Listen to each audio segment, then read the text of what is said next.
Tom. Dear Tom. No?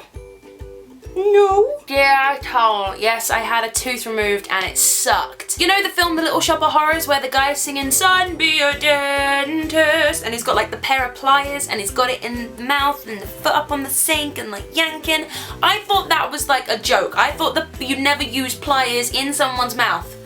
No, that's just what they do. And it's not one pair of pliers, it's several pairs of pliers of all different shapes and sizes, and it freaked me out. I think the worst thing about having my tooth removed is that it had already cracked and it was past saving, which is why I had to have it removed. So it was already in pieces. So he then had to split it further into pieces and then take out one piece at a time. It didn't hurt in the slightest because I had like anaesthetic in my face. But it was the noise, it was the fact that I could hear and feel the cracking reverberate through my skull. At one point I even made a noise when he had the pliers in my mouth and I just went, ah, because it just sounded so weird in my own head. And now there's just a big old gap there. Just a big old gap with stitches in it.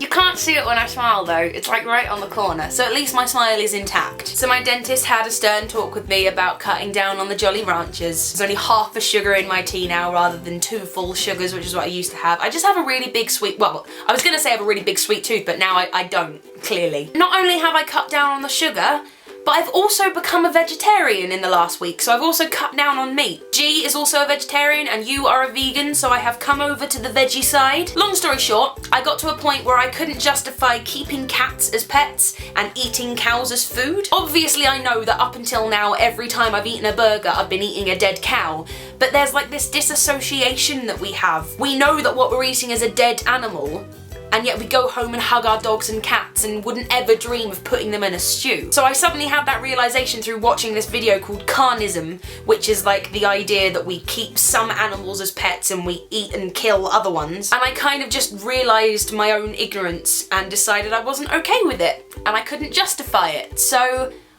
I'm veggie now. I'm not having an issue with it, it's going fine. I'm just eating not meat. So I hope you're proud of me. It feels weird.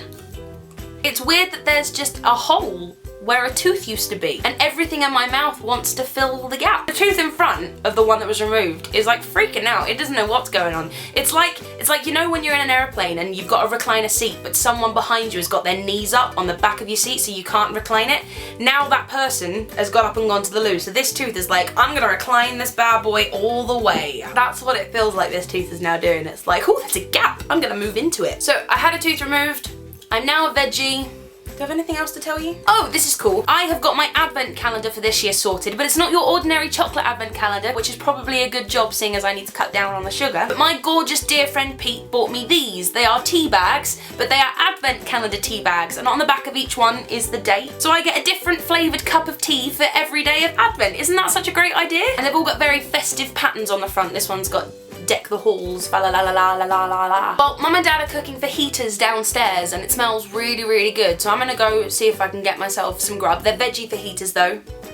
Don't you worry about that. So today I look like this and I shall see you next Wednesday. Whilst I've still got your attention here on the end screen, I might as well let you know that I was in the Irish Independent on Sunday with Alfie Days, but then there's me. They could have used a better photo, I think. But they referred to me as a Brit brat. I'm not sure how I feel about that.